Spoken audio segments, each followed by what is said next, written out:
heard the conventional view. Now prepare yourself to hear the other side.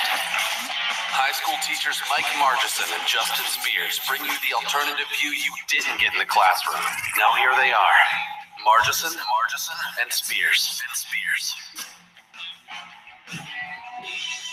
Hello, everybody, and welcome to another episode of The Other Side. I am Mr. Margison coming at you alongside Justin Spears, as always. Justin, how you doing this evening? I am doing really well.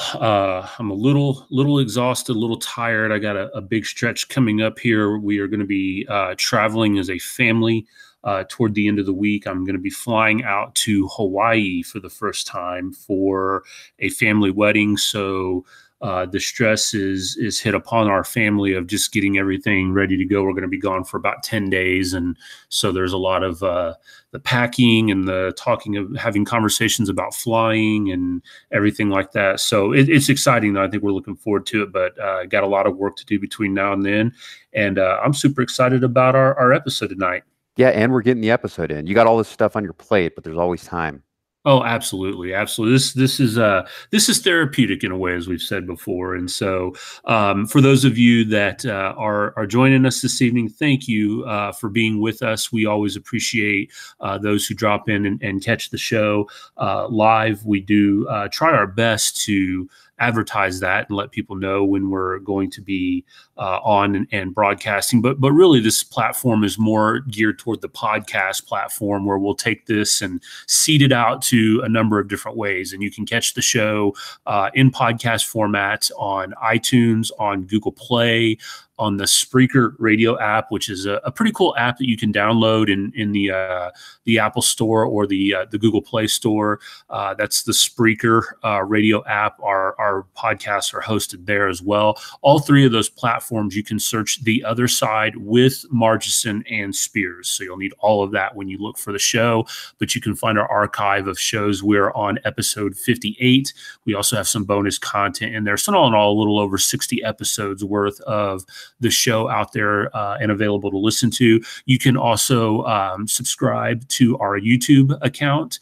If you search Mike Justin, The Other Side, you will find our YouTube page, and we always appreciate the subscribes that we get over there. And leave us a review if you don't mind. If you come across the show and you end up subscribing to it, and any of those platforms, reviews and feedback always help boost a little bit of that SEO for people that are looking for the show. We appreciate all of that. We are active on social media. You can find me on Facebook if you just search Justin Spears. I believe it's Justin Spears 4 on Facebook. Mike and I are both active on Twitter as well. He is at Mr. Margison. I am at Justin Spears 4.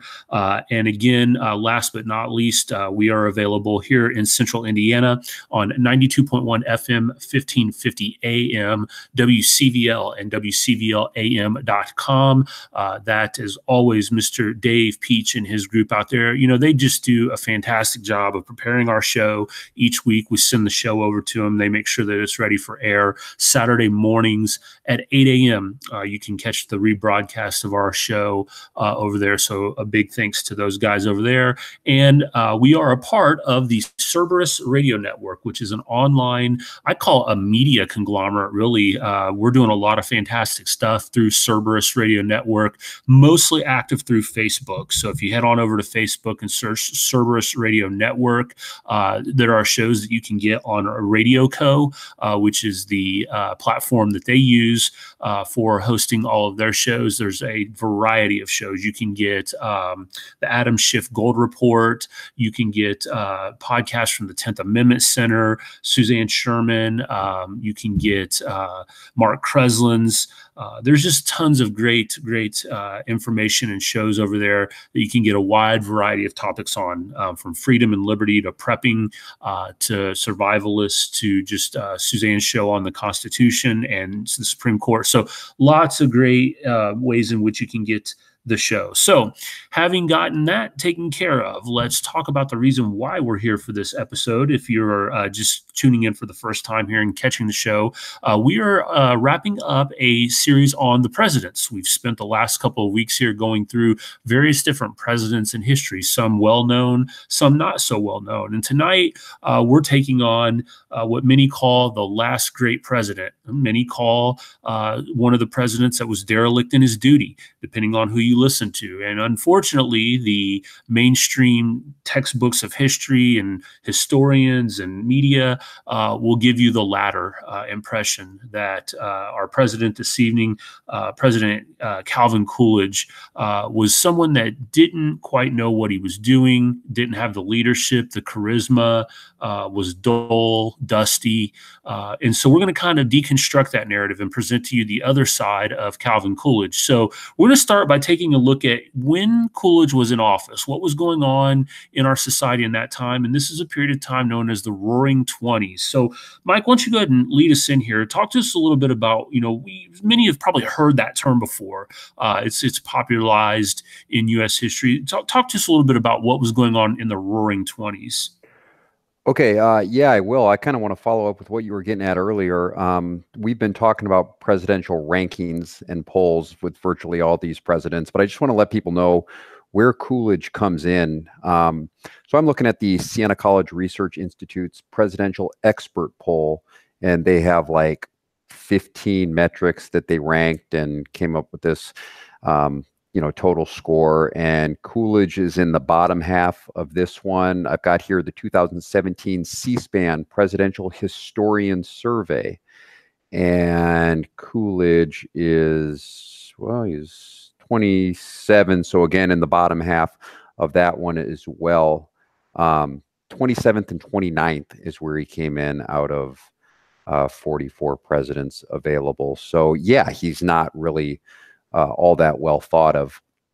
But yeah, he presided over this incredible decade economically known as the Roaring Twenties.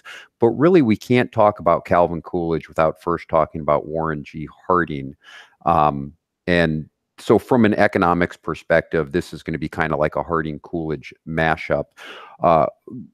Harding was elected in 1920, and Calvin Coolidge was his vice president, and then Harding would die during his first term, and Coolidge finished out that term and then was elected president in 1924 and served that term. But when they came to power in 1920, they came in after the Woodrow Wilson fiasco, which if you haven't been following the show, you can just go ahead and check our last episode. We talked about Woodrow Wilson. And they vowed to return the country at least somewhat to its founding principles. And what that meant was limited government and low taxes. Remember that Wilson instituted a income tax, a federal income tax, and doubled it and then doubled it again before his first term was even over.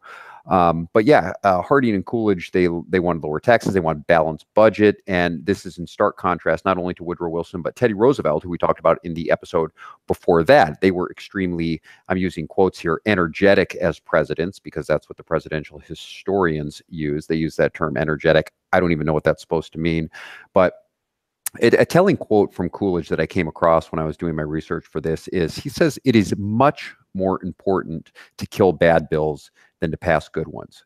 And that was just kind of his philosophy, more of like a defender of the Constitution, very much like Grover Cleveland and his philosophy. You remember we talked about Grover Cleveland 3 weeks ago. Harding and Coolidge believe that the country ought to run itself and not that one man should be the one running the country, and that the role of the president ought to be not to let Congress interfere with the process of the country running itself. And Congress does love to do that. So what exactly were Harding's policies, if we're going to do this kind of Harding-Coolidge mashup here? Well, actually, rather than talk about his policies, let's just talk about his results. That will be easier than telling you what he wanted to do. Let's tell you what did happen when Harding became president in 1920. In his first 2 years, he cut taxes. He cut the federal budget. And while the left said that there alone would create this Armageddon, right? That's Nancy Pelosi's term. He actually lowered the unemployment rate from 11.2% all the way down to 2.4% over that same time, over that first 2 years. And he did that simply by doing those two things, cutting taxes and cutting the federal budget. And Harding ended up dying of a heart attack on a tour out west. I think he was in California near San Francisco when that happened in 1923. And despite what I just told you about him, in just 2 years, taking the unemployment rate from 11.2% down to 2.4%, leftist historians rank him as usually one of the worst presidents in American history. He's always down there in the bottom three. And they claim it was due to scandals like, the Teapot Dome scandal, but they have no problem ignoring far worse scandals if the president himself is a leftist. And in fact, if the way our U.S. history kids are taught about this president, if you were an alien from another planet and you just came here, you might think that Teapot Dome was the worst scandal in American history, and it was very minor. If you're not familiar with it, go ahead and read it. But despite the scandal, the American economy was booming in 1923 when Harding died, and the nation was well into what would later become known as the Roaring Twenties, as you talked about, Justin. And Coolidge's philosophy was to stay out of the way and not interfere with this process. So what did we get here? Over the decade of the 20s, real GDP rose by 50%, 50. Unemployment never at all topped 6% after the recession of 2021. Wages were up. Hours worked were down. These statistics are unheard of for that time period. And, what we often hear, and we'll get in the textbooks, is, well, yeah, the 1920s were great for the rich, but the average American wasn't able to participate in this economic windfall. Well, that's easy. Let's just investigate that. I can think of no two inventions that improved the standard of living of Americans more in the 20th century than electricity, mass electricity, and the automobile. So I'm going to use those kind of as my go-tos here. These are transformative inventions. And if the left's narrative is true, then we would expect to see that the rich were the only ones who had electricity, and the rich were the only ones that had automobiles, and no one else. So what do these actual statistics say? Well, the price of an automobile went down from $850 in the early part of the 20th century to about $250 by the mid-20s. Not only that, it improved in quality, and the number of people who registered an automobile tripled over the decade of the 1920s. So more people were enjoying one for less money. And not only that, Ford paid his employees like more than double what the average manufacturing wages had been in the country at the same time. So that is somewhat destroying the myth of, evil corporatists in the 1920s just ripping off their workers. And then what about electricity? Well, the price of electricity also dropped across the decade. Well, the number of homes with electricity doubled, and the number of farms with electricity quadrupled.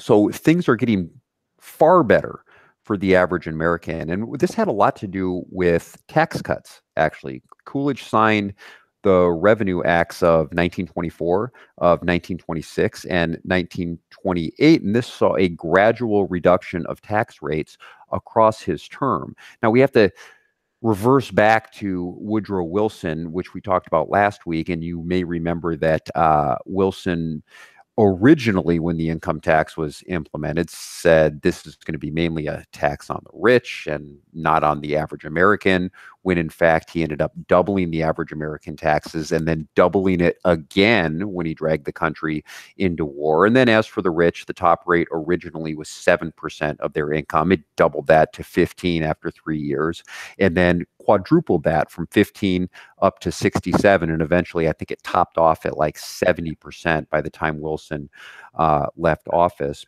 And over the 1920s, when Coolidge was in office, that top rate of 70% made its way down to about 25%. And that was largely the work of Andrew Mellon, who was also much maligned in U.S. history textbooks. He's a great guy, though, Andrew Mellon. And leftists, or really just idiots, they're going to say, yeah, it's tax cuts for the rich. The 1920s was just tax cuts for the rich. Same thing that they say now. But the truth is, these acts, this Revenue Act of 1924, of 1926, of 1928, they eliminated taxation for the average American. And those average Americans, their taxes increased under the great progressive Woodrow Wilson. It's like bizarro history that's actually taught.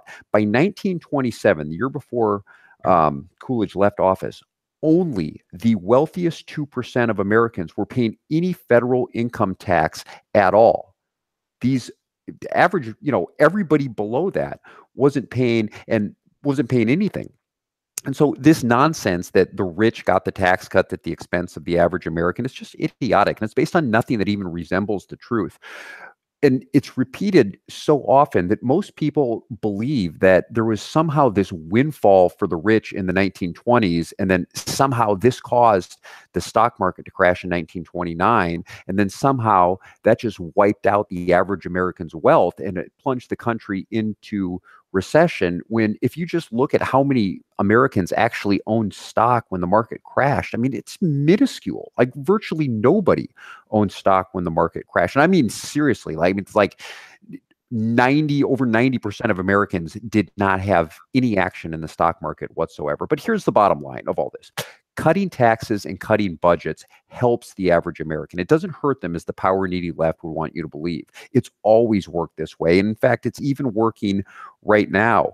The only difference between Coolidge and today is that Coolidge slashed the federal budget along with the taxes, as opposed to Trump, who is cutting taxes, which is great, but he's signing record-high budgets, just like his predecessor, Barack Obama.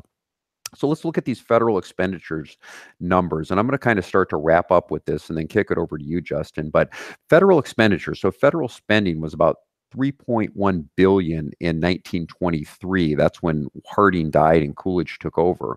And up until 1928, when Coolidge left office, expenditures never again topped $3 billion. They went down. Not only that, but he ran a budget surplus every single year. Think about that. Think about where we are with our budget right now. And those of you who don't know, we're going to have to borrow about $700 billion this year. We're going to run a budget deficit of about $700 billion. It was about $600 billion last year, and it's only going to go up because of the budgets that we're signing. Coolidge ran a budget surplus every single year. That was just the norm. There was no borrowing money you didn't have. There was no kicking the can to the next generation. It was just simple fiscal responsibility. And when you run surpluses, you cut into the national debt. And we have this unsustainable $21 trillion debt right now that will never get paid off, at least in our lifetime or our kids' lifetime. It just goes up and up and up and up every single year. And it doesn't matter to anybody. It's setting up this fiscal calamity. And so let's look at national debt under some of our 20th century presidents. I mean, debt has just become the norm. So if we go all the way back to Teddy Roosevelt, he accrued about $500 million in debt. Not that much, actually. William Howard Taft was a little less than that, about $0.3 billion. I'm going to skip Harding and Coolidge here and come back to that. But Woodrow Wilson, he added $21 billion to the national debt. Herbert Hoover, who came in after Calvin Coolidge, he added $6 billion to the debt. Franklin Roosevelt, FDR, added $236 billion to the debt. Harry Truman added $7 billion. Dwight Eisenhower added $23 billion. JFK added $23 billion in just a short time. Lyndon Johnson, we'll talk about him next week. He added $42 billion. Richard Nixon added $121 billion. Gerald Ford, $224 billion. Jimmy Carter, $299 billion. Ronald Reagan added $1.86 trillion to the national debt. George H.W. Bush added $1.5 trillion. Bill Clinton added $1.3 trillion. George W. Bush, listen to this number, astounding, added $5.8 trillion in his time. And Barack Obama added, only to outdo him, $8.6 trillion in debt at the same time. And Donald Trump is on pace to probably break all those records. There are only two presidents in the 20th century who saw a subtraction of national debt. That was Warren G. Harding, who was elected in 1920. He subtracted $2 billion from the national debt, and Calvin Coolidge, who finished out that term and then served his own term from 24 to 28, he subtracted $5 billion from the national debt. Nobody else has done that. Coolidge today is viewed as a below average president. Harding is seen as a terrible president. But both of these men should be admired for what they were able to do, which no president since them have been able to do, which is put some sort of dent in our crippling, unsustainable national debt that you're going to have to be paying off, Justin, that I'm going to have to be paying off, that our kids are going to have to be paying off, and our listeners' kids are going to have to be paying off. There is a fiscal calamity that is going to come as a result of this, and it's crushing. And there were two presidents in the 20th century who actually reduced national debt. It was Harding and Coolidge. Wow, that's really well said, Mike. That is it's kind of chilling when you think about that. And as you were kind of running through those numbers and I was processing that, I was kind of thinking two questions. Number one, why have we allowed that to happen? And number two was, how has that happened? And I want to kind of talk a little bit about Coolidge and maybe start to talk a little bit about the how was that able to happen, that he was able to do that. And I think in order to kind of examine that, we got to start by taking a look at who Coolidge was as a man, as a person. Cool Cal, Silent Cal, he's got lots of different names. History looks back at him as dull, boring, draft, just kind of, again, nondescript. You were talking about those descriptors that are used to identify best presidents, and I always get a kick out of the one that's the executive energy. I think if you were to look at this, you'd say he's on the negative side here of executive energy, as you say, whatever that is, right? He was in the bottom. He was in the bottom 3 for executive energy. Right. And here's another one. He was in the bottom 6 for imagination. That's a metric that they use. Clearly an important characteristic to have here. But you know what? Calvin Coolidge was a humble man. And he was somebody that had great gratitude toward his public service. He served as governor of Massachusetts. He was mayor of Northampton.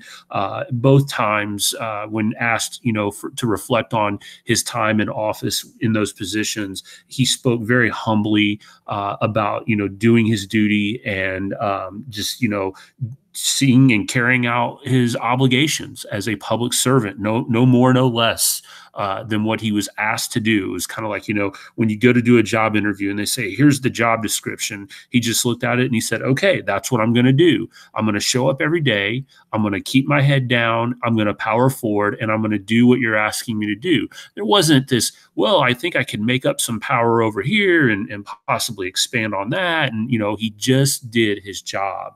And we're going to come back and talk about what results that yielded. You kind of hit on it already a little bit.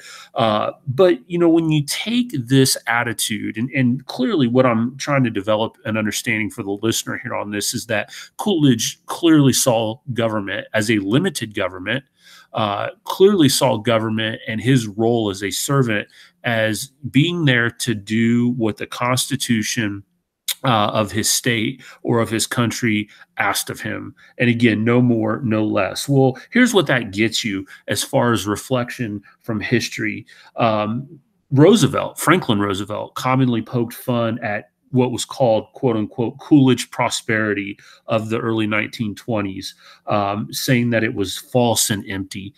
Historians have attacked him by looking at him based off of Wilson and Teddy Roosevelt, saying that the idealism of the Wilson era was in the past and Rooseveltian passion for humanitarian reform was still to come in the future.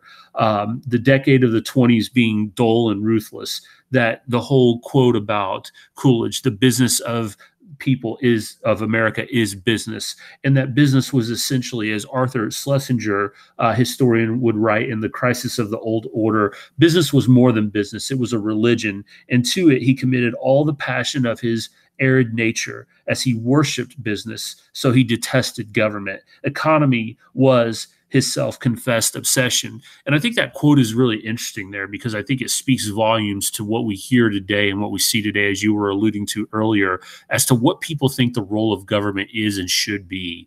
And I'm going to talk about that as I wrap up my section here in just a moment. But I want to kind of, because this is the other side, and we said that we were going to present the other side. And this is what you're not going to hear in mainstream history. You're not going to read this in textbooks or in presidential reviews or books on presidents of this era.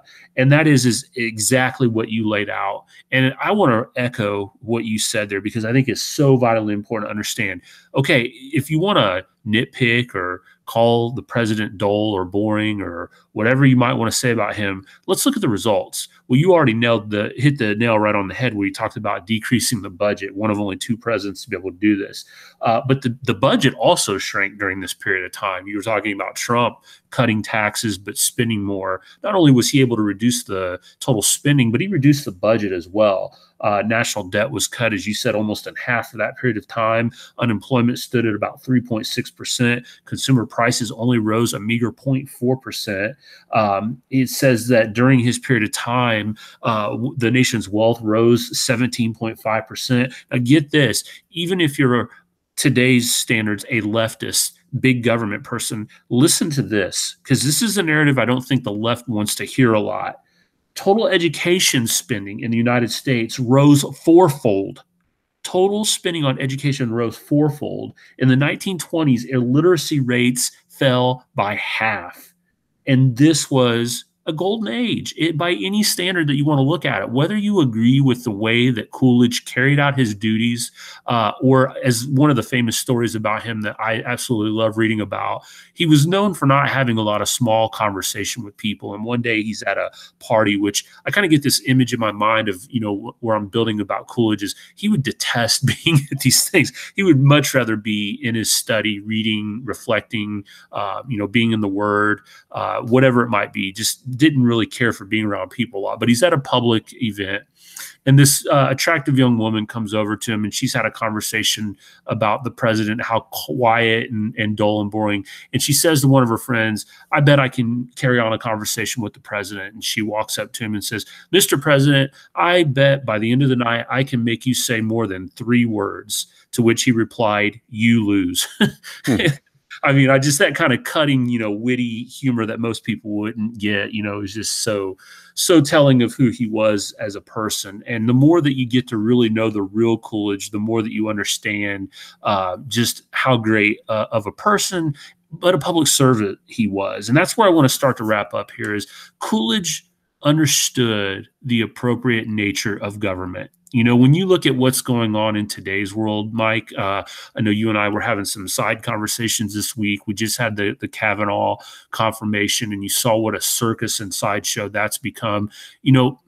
People can say what they want to say about this, and I've maintained through all of what has gone on here, the most important lesson that we need to take out of this is an understanding that people don't understand government.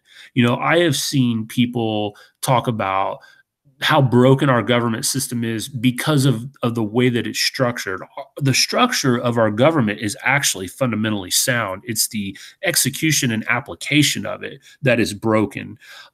People were making comments about, here we have a president that lost a popular vote in an election. And then we have, if you look at the number of people that the senators that voted to confirm Kavanaugh represent versus the one that voted against them, there's more people in the senators that voted against them. It's total nonsense. It's gibberish. There's no understanding and knowledge of what our political system has been set up for. And probably more fundamentally flawed than that, what really worries and concerns me here is that people just simply don't understand the purpose of our government.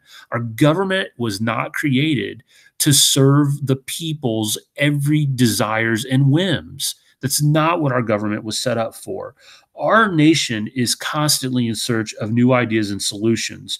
We need people that can be in positions of power to help do that in a non-intrusive way, not to provide for you your every little want and need, not to, as we've said throughout the course of this podcast series, when there's an ill going on in society, to step in and say, we're going to solve that. We're going to make sure that goes away. I did a show a couple of months ago where I think it's just entitled The War On.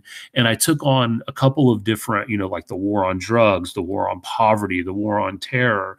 And that is basically active government trying to solve problems. And guess what? All of those are absolute abject failures. Our government is not a solution bearer. The government was not created to go out and ensure that you live a pain-free, successful life. It is there to ensure that you have the opportunity to do it. Read the Declaration of Independence. That is a vital, vital document in understanding the thought behind where our founding fathers were. And guys like Coolidge got it. Guys like Harding got it. These guys were out there and they understood that they were there to discharge the duties in Article 2 of the Constitution. And there's not a whole lot in there. All of this other gobbledygook about the president and the economy, the president as the chief legislator, the president as the nation's figurehead, the president as this, the president as that. Our founding fathers were scared to death of an executive that turned out like this. And so I think it's really important as people look at and study presidents like Coolidge, not to immediately dismiss them, but to understand how important they were in being models of those that carried out the duties of the presidency in the manner closest probably that I can think of, at least in my study of the presidents, as to what the founding fathers, especially in the 20th century. I mean, we're decades and centuries removed at that point from the early founders having their role in as president. And so to see it is encouraging in a way because it can be done. And I made a comment to you before we came on the air that, as I was reading about Coolidge and looking at his pedigree and his, where his desires and energies were, I immediately thought, man, this could be Trump. This really is probably the closest thing as far as, a pro-business friendly, pro-economic executive that we've had in a while.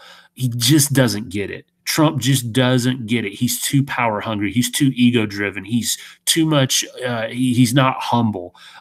He wants to use the office and the power to get the desired outcome that he wants, which, we have to be careful with that. We can't be okay with that. We can't be all right with it just because he aligns with some of our ideologies. We have to call him out when he's wrong, and he's wrong on a lot. As you said, he is on pace to break records for the budget that just came through. I mean, people should be absolutely outraged over this budget that is come out, and people should be absolutely outraged over the lack of enforcement of the Constitution that has gone on with the Fourth Amendment. People are drooling all over Kavanaugh, and when you look at his judicial record and where he stands on executive power and the government's ability through the FISA stuff and the Fourth Amendment, it's scary. But yet people are focused on, Roe v. Wade and all of these other, just sideshow issues when we just continue to, leave more and more of our freedom at the doorstep and liberty at the doorstep. And we yield it all over to a government that has become more abusive and more anti-liberty and freedom than pro-liberty and freedom. You couple that with what you were talking about with the debt and that just snowballing out of control. And we've got a major, major issue on our hands here over the course of the next 15 to 20 years. It's going to be really interesting to see what happens here as we move forward. I think we're approaching a tipping point. I'm not going to go all hysterical and say that we're there yet, but I think we're rapidly approaching a tipping point here where if we don't start to move the needle back in the right direction, things could unfortunately get very scary very quickly. I agree with you 100%. I don't know how close we are, and I don't know exactly what it's going to look like if it tips. But I don't think it's a matter of if it's going to tip. I think it's a matter of when it's going to tip, actually. So I should say that. But very well done, Justin. I appreciate it. All right. It's kind of sad that we have to move away from Calvin Coolidge because there's no other good ones to talk about. That's it. We got to the 1920s and we ran out of great presidents. And so we have one left in this series. We're doing 8 total. And I wanted to pick a bad one. Because look, when it's the 20th century, 20th and 21st, that's pretty much all you got in front of you. And it came down to a couple. We've talked a lot about FDR on this show, but we have not talked about Lyndon Baines Johnson. And we're going to take on him and everything that he supposedly did right with his war on, you mentioned these, war on poverty and war on this and war on that and actual war on the Vietnamese people. And we're going to give you the other side of this presidency that I think was an abject disaster. So, Justin, anything you want to add before we sign off? Nope, I think that just about covers it, and I'm looking forward to talking about LBJ next week. Yes, that's going to be a good one, and it's going to be controversial. You're going to want to tune into this one. It's going to be good. You're going to like it. So, for everybody who listens, we want to thank you. For those at WCVL, we want to thank you for having us on. And you have now heard The Other Side.